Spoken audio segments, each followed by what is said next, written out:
Hi ಎಲ್ಲರಿಗೂ ನಮಸ್ಕಾರ. Welcome back to my YouTube channel. ಎಲ್ಲರೂ ಹೇಗಿದ್ದೀರಾ? ಐ ಹೋಪ್ ಎಲ್ಲರೂ ಚೆನ್ನಾಗಿದ್ದೀರಾ ಅಂತ ಅಂದ್ಕೊಂಡಿದ್ದೀನಿ. ಸೊ ಹೊಸದಾಗಿ ಯಾರೆಲ್ಲ ನನ್ನ ಚಾನಲ್ನ ನೋಡ್ತಾ ಇದ್ದೀರಾ ದಯವಿಟ್ಟು ಸಬ್ಸ್ಕ್ರೈಬ್ ಮಾಡ್ಕೊಳ್ಳಿ. ಹಾಗೆ ನಾನು ಮಾಡುವಂಥ ವ್ಲಾಗ್ಸ್ ಇಷ್ಟ ಆದರೆ ಲೈಕ್ ಕೊಡಿ, ಶೇರ್ ಮಾಡಿ, ಕಮೆಂಟ್ ಮಾಡಿ. ಟೈಟಲ್ ನೋಡಿ ಗೊತ್ತಾಗಿರುತ್ತೆ. ಸೊ ಇವತ್ತಿನ ವಿಷಯ ಏನು ಅಂತೇಳಿ ಆ ಒಂದು ವಿಷಯನ ನಿಮ್ಮ ಹತ್ರ ಶೇರ್ ಮಾಡ್ಕೋತಾ ಇದ್ದೀನಿ. ಹಾಗೆ ನನ್ನ ಒಂದು ಅನುಭವವನ್ನು ಕೂಡ ನಿಮ್ಮ ಹತ್ರ ಹೇಳ್ಕೊತಿದ್ದೀನಿ. ಆ ಒಂದು ವಿಷಯ ಏನಪ್ಪ ಅಂತ ಹೇಳಿದ್ರೆ ಆ ಒಂದು HSG ಟೆಸ್ಟ್ ಬಗ್ಗೆ ನಿಮ್ಮ ಹತ್ರ ನಾನು ಶೇರ್ ಮಾಡ್ಕೋತಾ ಇದ್ದೀನಿ. ಸೊ ಈ ಒಂದು HSG ಟೆಸ್ಟು ಬಗ್ಗೆ ಹೇಳೋದಕ್ಕೆ ಕಾರಣ ಏನಪ್ಪ ಅಂತ ಹೇಳಿದ್ರೆ, ಸೊ ಮದುವೆಯಾಗಿ 4 ಇಯರ್ಸ್, ಬಟ್ ಇನ್ನು ಬೇಬಿ ಆಗಿಲ್ಲ ಅನ್ನೋದಕ್ಕೋಸ್ಕರ ಈ ಒಂದು ಟೆಸ್ಟ್ನ ಮಾಡಿಸಿದ್ವಿ. ಅಂದರೆ ಮಗು ಆಗಿಲ್ವಲ್ಲ ಅನ್ನೋ ಒಂದು ಕಾರಣಕ್ಕೆ. ಸೊ ಡಾಕ್ಟ್ರ್ ಹತ್ರ ಹೋದಾಗ ಈ ಒಂದು ಟೆಸ್ಟ್ ಅನ್ನೋದನ್ನು ಬರ್ಕೊಟ್ಟಿದ್ರು. ಅಂದರೆ ನಂದು ಕೆಲವೊಂದು ಹಳೆ ರಿಪೋರ್ಟ್ಸ್ ಇತ್ತು. ಆ ಒಂದು ರಿಪೋರ್ಟ್ಸು ಕೂಡ ನೋಡಿ ಇದೊಂದು ಟೆಸ್ಟು ಮಾಡಿಸು ಅಂಥೇಳಿ ಬರ್ಕೊಟ್ಟಿದ್ರು. ಸೊ ಆ ಒಂದು ಟೆಸ್ಟನ್ನ ಮಾಡಿಸೋಣ ಅಂಥೇಳಿ ಬಂದ್ವಿ. ಸೊ ಆ ಒಂದು HSG ಟೆಸ್ಟ್ ಅಂತ ಹೇಳಿದ್ರೆ ಮೊದಲಿಗೆ ನಮ್ಮ ಒಂದು ಟ್ಯೂಬ್ ಏನಿದೆ, ಅಂದರೆ ಆ ಒಂದು ಮಗು ಬೆಳಿಬೇಕು ಅನ್ನೋ ಒಂದು ಜಾಗ ಏನಿದೆ, ಆ ಒಂದು ಗರ್ಭಕೋಶಕ್ಕೆ ಸಂಬಂಧಪಟ್ಟಂಗೆ, ಸೊ ಅಲ್ಲಿ ಪಿಲೋಪಿನ್ ಟ್ಯೂಬ್ ಅನ್ನೋದು ಬರ್ತವೆ. ಸೊ ಆ ಒಂದು ಟ್ಯೂಬ್ ಏನಾದರೂ ಬ್ಲಾಕ್ ಆಗಿದೆಯಾ ಅಂಥೇಳಿ ಚೆಕ್ ಮಾಡೋದಕ್ಕೋಸ್ಕರ ಈ ಒಂದು ಟೆಸ್ಟ್ ಅನ್ನೋದನ್ನು ಮಾಡಿಸ್ತಾರೆ. ಸೊ ಅಂದರೆ ಈ ಒಂದು ಏನಾದರೂ ಬ್ಲಾಕ್ ಆಗಿದ್ದರೆ ಆ ಒಂದು ಪ್ರೆಗ್ನೆನ್ಸಿ ಆಗೋ ಚಾನ್ಸಸ್ ಕಡಿಮೆ ಇರುತ್ತೆ ಅಂಥೇಳಿ ಈ ಒಂದು ಟೆಸ್ಟನ್ನ ಮಾಡಿಸೋದಕ್ಕೆ ಹೇಳಿದರು. ಸೊ ಅಂದರೆ ಡಾಕ್ಟರ್ ಹೇಳ್ತಾರೆ. ಸೊ ಈ ಒಂದು ಟೆಸ್ಟ್ನ ನಮಗೂ ಹಾಗೆಯೇ ಹೇಳಿದರು ಅಂಥೇಳಿ ಮಾಡಿಸೋಕ್ಕೆ ಅಂಥೇಳಿ ಬಂದ್ವಿ. ಸೊ ನಾನು ನಾರ್ಮಲ್ ಅಂದ್ಕೊಂಡೆ, ಈ ಒಂದು ಅದೇ ಸ್ಕ್ಯಾನೆಲ್ಲ ಮಾಡ್ತಾರಲ್ಲ ಆ ರೀತಿ ಇರಬೇಕೇನೋ ಅಂಥೇಳಿ. ಹಾಗಂದರೆ ಫಸ್ಟ್ ಟೈಮು. ಸೊ ಯಾವ ರೀತಿ ಏನು ಅನ್ನೋದು ಗೊತ್ತಿಲ್ಲ. ಆ ಡಾಕ್ಟ್ರು ಬರ್ಕೊಟ್ರು. ಸರಿ ಆಯಿತು ಅಂಥೇಳಿ ನಾವು ಮಾಡಿಸೋಕ್ಕೆ ಅಂತ ಹೇಳಿ ಬಂದ್ವಿ. ಸೊ ಈ ಒಂದು ಟೆಸ್ಟ್ನ ಯಾವ ದಿನದಲ್ಲಿ ಮಾಡಿಸ್ಬೇಕು ಅಂತ ಹೇಳಿದ್ರೆ ಗೈಸ್, ನಾವು ಡೇಟ್ ಆಗಿರ್ತೀವಲ್ವ, ಸೊ ಅದು ಕ್ಲಿಯರ್ ಆದ 6 to 10 days ಒಳಗಡೆ ಈ ಒಂದು ಟೆಸ್ಟ್ ಅನ್ನೋದನ್ನ ಮಾಡ್ತಾರೆ. ಸೊ ಎಲ್ಲ ಕಡೆಯೂ ಅಷ್ಟೇ. ಆ ಒಂದು ಟೆಸ್ಟ್ ಯಾವಾಗ ಟೈಮಲ್ಲಿ ಮಾಡಬೇಕು ಅಂತ ಹೇಳಿದ್ರೆ ಈ ಒಂದು ಪೀರಿಯಡ್ ಆಗಿ 6 ಮತ್ತು 10 days ಒಳಗಡೆ ಈ ಒಂದು ಟೆಸ್ಟ್ ಅನ್ನೋದನ್ನು ಮಾಡ್ತಾರೆ. ಸರಿ ಅಂತ ಹೇಳ್ಬಿಟ್ಟು ನಾವು ಬಂದ್ವಿ. ಸೊ ನಂದು 2 ಇತ್ತು. ಒಂದು ನಾರ್ಮಲ್ ಸ್ಕ್ಯಾನ್ ಇತ್ತು ಮತ್ತು ಈ ಒಂದು ಟೆಸ್ಟ್ ಇತ್ತು. ಸೊ ನಾರ್ಮಲ್ ಸ್ಕ್ಯಾನ್ಗೆ ಅಂತ ಹೇಳಿ ಹೋದ್ವಿ. ಹಸ್ಬೆಂಡು ಬಿಲ್ಲೆಲ್ಲ ಪೇ ಮಾಡಿದ್ರು. ಅಂದರೆ ಫಸ್ಟೇ ಅದನ್ನು ಇಷ್ಟೆಷ್ಟು ಅಂಥೇಳಿ ಬಿಲ್ ಪೇ ಮಾಡಿಸ್ಕೊತಾರೆ. ಸೊ ನೆಕ್ಸ್ಟು ಒಂದು ಟೆಸ್ಟ್ ಏನಿದೆ ಇಲ್ಲ ಸ್ಕ್ಯಾನ್ ಏನಿದೆ ಮಾಡಿ ಕಳಿಸೋವಂಥದ್ದು. ಸೊ ಆಯಿತು ಅಂತ ಹೇಳ್ಬಿಟ್ಟು ಹೋದ್ವಿ. ಫಸ್ಟು ನಂದು ಹೊಟ್ಟೆ ಸ್ಕ್ಯಾನ್ ಒಂದಿತ್ತು, ಅದು ಅದಕ್ಕೆ ಅಂತೇಳಿ ಕರೆದ್ರು. ಬಟ್ ಅದೇನಾಯಿತು, ಸ್ವಲ್ಪ ವಾಟರ್ ತಗೊಂಡಿಲ್ಲ ಜಾಸ್ತಿ, ಅಂದರೆ ನೀರು ಕಡಿಮೆ ಕುಡ್ದಿದೆಯಾ, ಅದು ಯೂರಿನರಿ ಫಿಲ್ ಆಗಿಲ್ಲ ಅಂತ ಹೇಳ್ಬಿಟ್ಟು ವಾಪಸ್ ಕಳಿಸಿದ್ರು. ಸೊ ನೆಕ್ಸ್ಟ್ ಇನ್ನೊಂದಿತ್ತಲ್ಲ ಟೆಸ್ಟು ಅಂತ ಹೇಳ್ಬಿಟ್ಟು ಅದಕ್ಕೆ ಕರೆದ್ರು. ಸೊ ಇವೆರಡಕ್ಕೂ ಮುಂಚೆ ನನಗೆ ಬ್ಲಡ್ ಟೆಸ್ಟ್ ಅನ್ನೋದನ್ನು ಮಾಡಿದರು. ಸೊ ಅದು ಇನ್ನೂ ರಿಪೋರ್ಟ್ ಕೊಟ್ಟಿಲ್ಲ, ಯಾಕಂದರೆ ಒಟ್ಟಿಗೆ 3 ಕೊಡೋಣ ಅಂತ ಹೇಳ್ಬಿಟ್ಟು ಅವ್ರು ಇಟ್ಕೊಂಡಿದ್ರು. ಸೊ ಅದಾಯಿತು. ನೆಕ್ಸ್ಟ್ ಈ ಟೆಸ್ಟಿಗೆ ಅಂತೇಳಿ ಎಲ್ಲ ರೆಡಿ ಮಾಡ್ಕೊತಾಯಿದ್ರು. ನನ್ನನ್ನು ಕರೆದ್ರು. ಹೋದೆ. ಫಸ್ಟು ಹೋದೆ.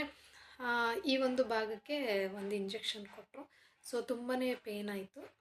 ಸರಿ ಅಂತ ಹೇಳ್ಬಿಟ್ಟು ಮತ್ತು ಸೊಂಟದ ಭಾಗಗೂ ಒಂದು ಇಂಜೆಕ್ಷನ್ ಕೊಟ್ಟರು.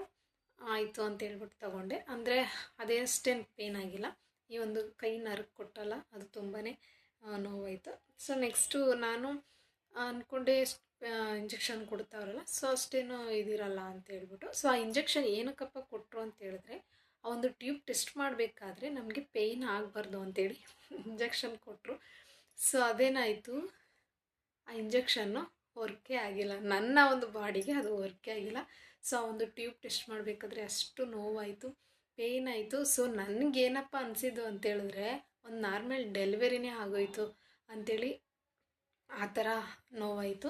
ಸೊ ಅದಾದ ಏನಿಲ್ಲ ಗೈಸ್, ಅವರು ಯಾವುದೋ 2 ಟ್ಯೂಬ್ ಅನ್ನೋದನ್ನ ಪುಷ್ ಮಾಡ್ತಾರೆ, ಒಂದು ಹೊಟ್ಟೆ ಭಾಗಕ್ಕೆ ಪುಷ್ ಮಾಡ್ತಾರೆ. ಸೊ 1 ಟ್ಯೂಬ್ ನನಗೆ ಅಷ್ಟೇನು ನೋವು ಅಂತ ಅನಿಸಿಲ್ಲ. ಸೊ ಲಾಸ್ಟ್ ಇನ್ನೊಂದು ಟ್ಯೂಬ್ನ ಒಂದು ಪುಷ್ ಮಾಡಿದ್ರಲ್ಲ, ಸೊ ತುಂಬಾ ಹೊಟ್ಟೆ ನೋಯಿತು.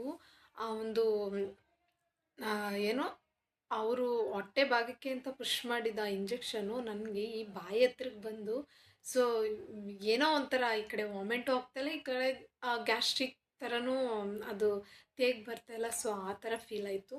ಸೊ ತುಂಬಾ ನೋವಾಯಿತು. ಸರಿ ಆಯಿತು ಅಂತ ಹೇಳ್ಬಿಟ್ಟು ನಾನು ಆ ನೋವಿಗೆ ನೀವೇನಾದರೂ ಅಂದ್ಕೊಳ್ಳಿ, ನನಗೆ ಆ ನೋವು ತಡೆಯೋಕ್ಕಾಗದೆ ಫುಲ್ಲು ಹಚ್ಚಿಬಿಟ್ಟಿದೆ. ಸೊ ಅಲ್ಲಿ ಅವರು ಡಾಕ್ಟ್ರು ಬೈದಿದ್ರು, ಆ ನರ್ಸನ್ನು ಬೈದಿದ್ರು, ಏನಮ್ಮ ನೀನು ಹಾಗೆ ಹೀಗೆ ಅಂತ ಹೇಳ್ಬಿಟ್ಟು. ಸೊ ನನಗೆ ಅದು ಫಸ್ಟ್ ಟೈಮು ನೋವು ತಡ್ಕೊಳಕ್ಕಾಗಿಲ್ಲ. ಅಂದರೆ ಯಾರೂ ಹೇಳಿಲ್ಲ ಅದು ನೋವಿದೆಯಾ ಇಲ್ವಾ ಅಂತೇಳಿ. ಸೊ ನಾವು ಯಾರನ್ನೂ ವಿಚಾರಿಸಿಲ್ಲ.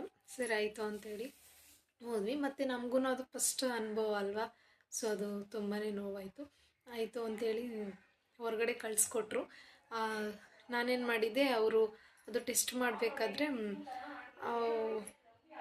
ಕೈಯೆಲ್ಲ ಟೈಟ್ ಮಾಡಿಬಿಟ್ಟಿದೆ.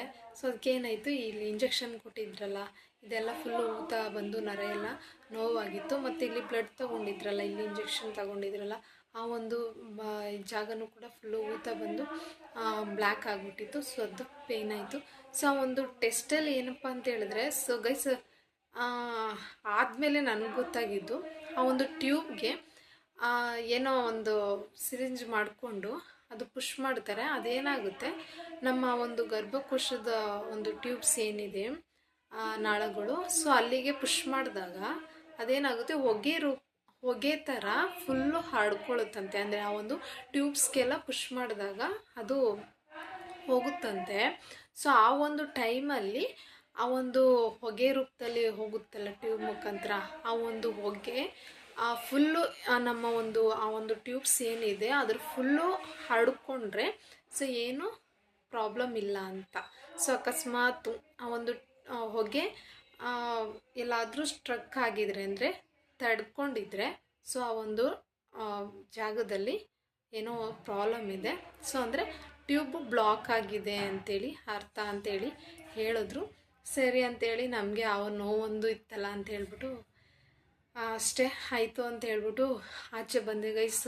ಆಗಲಿಲ್ಲ, ಫುಲ್ಲು ಹೊಟ್ಟೆ ಎಲ್ಲ ಒಂಥರ ತೊಳ್ಸ್ದಂಗೆ, ಅಂದರೆ ಕೈ ಹಾಕಿ ಏನೋ ತೆಗೆದುಬಿಟ್ರಲ್ಲ ಅನ್ನೋ ಒಂದು ಫೀಲಿಂಗ್ ಅಷ್ಟಿತ್ತು.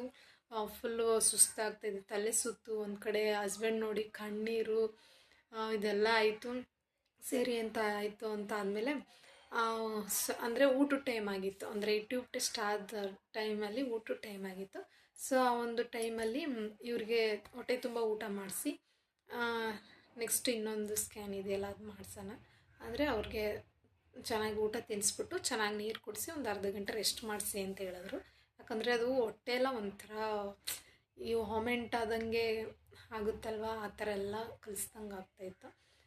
ನನಗೆ ಊಟ ಮಾಡಿ ಒಂದು 5 ನಿಮಿಷಕ್ಕೆ ಹೊಟ್ಟೆ ಎಲ್ಲ ನಾರ್ಮಲ್ ಆಯಿತು.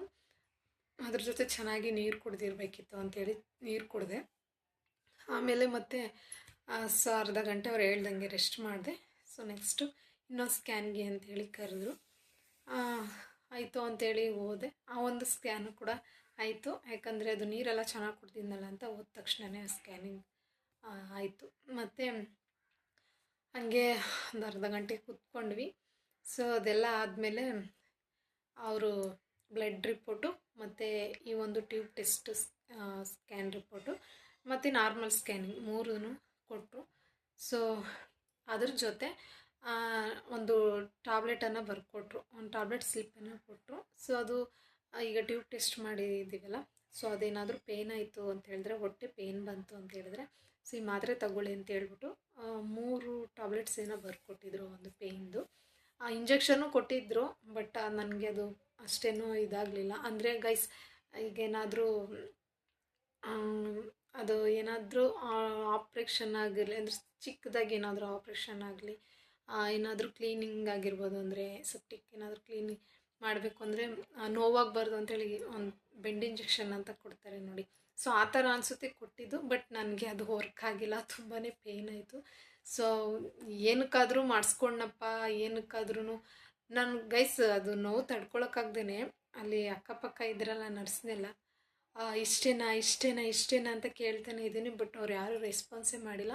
ಫಸ್ಟೊಂದು ಸತ ಟ್ಯೂಬ್ ಪುಷ್ ಮಾಡಿದಾಗ ನನ್ನ ಪಕ್ಕದಲ್ಲಿದ್ದರು ಒಬ್ಬರು ನರ್ಸು ಅಂತ ಹೇಳ್ಬಿಟ್ಟು ಅವ್ರನ್ನ ಗಟ್ಟಿಯಾಗಿ ಹಿಡ್ಕೊಂಡಿದ್ದಕ್ಕೆ ಕೈಯಲ್ಲಿ ಅವರು ಯಾಕಮ್ಮ ನನ್ನ ಹಿಡ್ಕೊತೀಯ ಅಂತ ಹೇಳ್ಬಿಟ್ಟು ನನ್ನ ಕೈ ಕಿತ್ಕೊಂಡು ಆ ಕಡೆಗೆ ಹೊಟ್ಟೋದ್ರು. ಬಟ್ ನಾನು ಅಲ್ಲಿ ಗ್ರಿಪ್ಪಾಗಿ ಏನು ಹಿಡ್ಕೊಳಕ್ಕಾಗಿಲ್ಲ, ಆ ಥರ ಪೇನ್ ಆಯಿತು. ಸೊ ನಾನು ಆ ಒಂದು ಸ್ಟಾರ್ಟಿಂಗ್ ಅದನ್ನೇ ಭಯಪಟ್ಕೊಂಡು ಸೊ ನೆಕ್ಸ್ಟ್ ಇದೆಯಾ ಕ್ಲಿಯರ್ ಆಯಿತಾ ಅಂತೇಳಿ ಅವ್ರನ್ನೂ ಕೇಳ್ತಾಯಿದ್ದೀನಿ. ಬಟ್ ಅಲ್ಲಿ ನರ್ಸಸ್ಸು ಯಾರೂ ರೆಸ್ಪಾನ್ಸೇ ಮಾಡಿ ಗೈಸ್, ಅಷ್ಟು ನೋವಾಯಿತು, ಬೇಜಾರಾಯಿತು. ಒಂದು ಕಡೆ ಅಲ್ಲಿ ಜೋರಾಗಿ ಒಳಕ್ಕೂ ಆಗ್ತಾಯಿಲ್ಲ, ಯಾಕಂದರೆ ಇಲ್ಲಿ ಡಾಕ್ಟ್ರು ಒಂಥರ ಬೈತಾ ಇದ್ದಾರೆ, ಯಾಕೆ ಏನು ಓಹೋ ಅಂತೇಳ್ಬಿಟ್ಟು ಬೈತಾಯಿದ್ರು. ಬಟ್ ಇಲ್ಲಿ ನೋವು ತಡ್ಕೊಳಕ್ಕಾಗ್ತಾಯಿಲ್ಲ. ಸರಿ ಆಯಿತು ಅಂತ ಹೇಳ್ಬಿಟ್ಟು ಆ ಒಂದು ಟ್ಯೂಬ್ ಆದಮೇಲೆ ಡಾಕ್ಟ್ರು ಹೊರಗಡೆ ಹೋದರು. ಹೊರಗಡೆ ಹೋದ್ಮೇಲೆ ನಾನು ಇಷ್ಟೇನೋ ಆಯಿತು ಮೇಡಮ್ ಆಯಿತಾ ಎದ್ದೇಳ್ಬೋದಾ ಅಂತ ಕೇಳ್ತಿದ್ದೀನೋ ಅವ್ರು ಏನೂ ರೆಸ್ಪಾನ್ಸೇ ಮಾಡ್ತಿಲ್ಲ. ಮತ್ತು ಡಾಕ್ಟ್ರು ಬಂದ ಇರಮ್ಮ ಆಯಿತು, 3 ಟ್ಯೂಬ್ ಇತ್ತು, ನಾನು ನಿನಗೆ 2 ಟ್ಯೂಬ್ ಮಾತ್ರ ಇಂಜೆಕ್ಟ್ ಮಾಡ್ತಿರೋದು ಅಂತ ಹೇಳ್ಬಿಟ್ಟು ಇನ್ನೊಂದು ಟ್ಯೂಬ್ನ ಇಂಜೆಕ್ಟ್ ಮಾಡಿದ್ರು ಗೈಸ್ ಲಾಸ್ಟ್ ಟೈಮಲ್ಲಿ. ಅಪ್ಪ ಆ ಥರ ನೋವು ಯಾರಿಗೂ ಬೇಡ ಅಂತ ಅಷ್ಟು ಭಯಂಕರವಾಗಿತ್ತು. ಏನೂ ಮಾಡೋಕ್ಕಾಗಲ್ಲ, ಯಾವುದಾದ್ರೂ ಒಂದು ಬೇಕು ಅಂತ ಆಸೆ ಪಟ್ಟರೆ ಅದರಿಂದ ಏನು ನೋವಾಗುತ್ತೋ ಬೇಜಾರಾಗುತ್ತೋ ಸೊ ಅದೆಲ್ಲ ಅನ್ಭವಿಸ್ಲೇಬೇಕು, ಏನೂ ಮಾಡೋಕ್ಕಾಗಲ್ಲ. ಸೊ ಹೆಣ್ಮಕ್ಳಿಗೆ ಅದೆಲ್ಲ ಇದ್ದಿದ್ದೆ. ಆಮೇಲೆ ಸರಿ ಅಂತ ಹೇಳ್ಬಿಟ್ಟು ಒಂದು ಇಂಜೆಕ್ಷನ್ನು ಎಲ್ಲ ಆದಮೇಲೆ ಸೊ ನೋವು ಕೈಯಲ್ಲೆಲ್ಲ ನೋವಿತ್ತು. ಅದು ಅಲ್ಲದೆ ಹೊಟ್ಟೆನೂ ಕೂಡ ಅಷ್ಟು ಒಂಥರ ಕಲಿಸ್ದಂಗೆ ಆಗ್ತಾಯಿತ್ತಲ್ಲ ಅಂಥೇಳಿ ಅವರು ಟ್ಯಾಬ್ಲೆಟ್ ಬರ್ಕೊಟ್ಟಿದ್ದನ್ನು ನಾವು ಮೆಡಿಕಲ್ ತಗೊಂಡು ಸರಿ ಅಂಥೇಳಿ ಮನೆಗೆ ಹೋದ್ವಿ. ಸೊ ಮನೆಗೆ ಹೋದ್ವಿ. ನೈಟು ಸ್ವಲ್ಪ ಮಲಗೋ ಟೈಮಲ್ಲಿ ಹೊಟ್ಟೆ ಎಲ್ಲ ನೋವು ಬಂತು ಅಂತ ಹೇಳ್ಬಿಟ್ಟು ಆ ಒಂದು ಟೈಮ್ ಮಾತ್ರ 3 ಟ್ಯಾಬ್ಲೆಟ್ ತೊಗೊಂಡೆ. ಸೊ ಬೆಳಗ್ಗೆ ತನಕ ಏನು ಪೇಯ್ನ್ ಇರಲಿಲ್ಲ. ಸೊ ಮತ್ತೆ ಬೆಳಗ್ಗೆ ನಾನು ಮಾತ್ರೆ ತಗೊಳಕ್ಕೆ ಹೋಗಲಿಲ್ಲ. ಸೊ ನೈಟೇ ನನಗೆ ಕ್ಲಿಯರ್ ಆಗಿತ್ತು. ಸೊ ಇಷ್ಟು ಗೈಸ್ ನನ್ನ ಒಂದು HSG ಟೆಸ್ಟ್ ಬಗ್ಗೆ ನನ್ನ ಅನುಭವ. ಸೊ ಅಂಥ ನೋವು ಯಾರಿಗೂ ಬೇಡ. ಫಸ್ಟ್ ಟೈಮ್ ಆಗಿರೋದಕ್ಕಿಂತ ಅನ್ನೋದಕ್ಕಿಂತ ಸೊ ಒಂದು ನೋವು ಅಷ್ಟಿಷ್ಟಲ್ಲ, ಆ ಥರ ನೋವಿತ್ತು. ಏನಕ್ಕಪ್ಪ ಇದು ಬೇಡ ಅಂತ ಆ ಒಂದು ಟೆಸ್ಟ್ ಮಾಡಬೇಕಾದ್ರೆ ಅರ್ಧದಲ್ಲಿ ಎದ್ದು ಬಿಡೋಣ ಅನ್ನೋಷ್ಟು ನೋವಿತ್ತು. ಆ ಡಾಕ್ಟ್ರು ಒಂದೇ ಒಂದು ಮಾತು ಹೇಳಿದ್ದು ಗೈಸ್ ನನಗೆ, ನೀನು ಕಟ್ಟಿರೋ ದುಡ್ಡೆಲ್ಲ ವೇಸ್ಟ್ ಆಗುತ್ತೆ, ಮತ್ತೆ ಮಾಡಿಸ್ಕೊತೀಯ ಬಂದು ಅಂತ ಭಯ ಪಡಿಸ್ಬಿಟ್ರು. ಸೊ ಆದರೂ ಏನೂ ಮಾಡೋಕ್ಕಾಗಲ್ಲ ಅಂತ ತಡ್ಕೊಳ್ಳೋಣ ಅಂತ ತಡ್ಕೊಂಡೆ. ಬಟ್ ಆಗಲಿಲ್ಲ, ಹಚ್ಬಿಟ್ಟೆ ಅಮ್ಮ ಅಪ್ಪ ಅಂತೆಲ್ಲ ಕೂತ್ಕೊಂಡಿದ್ದೀನಿ. ಸೊ ಇಷ್ಟು ಗೈಸ್ ನನ್ನ ಒಂದು ಈ HSG ಟೆಸ್ಟ್ ಬಗ್ಗೆ ನನ್ನ ಅನುಭವ ನಿಮ್ಮ ಹತ್ರ ಶೇರ್ ಮಾಡ್ಕೊಂಡಿದ್ದೀನಿ. ಸೊ ವಿಡಿಯೋ ಹೇಗಿತ್ತು ಅಂಥೇಳಿ ಹೇಳಿ, ಕಮೆಂಟ್ ಮಾಡಿ. ಸೊ ಇಷ್ಟ ಆದರೆ ಲೈಕ್ ಕೊಡಿ, ಶೇರ್ ಮಾಡಿ. ಸೊ ಸಬ್ಸ್ಕ್ರೈಬ್ ಆಗೋದನ್ನು ಮರಿಬೇಡಿ. ಸೊ ನೆಕ್ಸ್ಟ್ ವಿಡಿಯೋದಲ್ಲಿ ಸಿಗ್ತೀನಿ. ಅಲ್ಲಿವರೆಗೂ ಟೇಕ್ ಕೇರ್, ಬಾಯ್ ಬಾಯ್.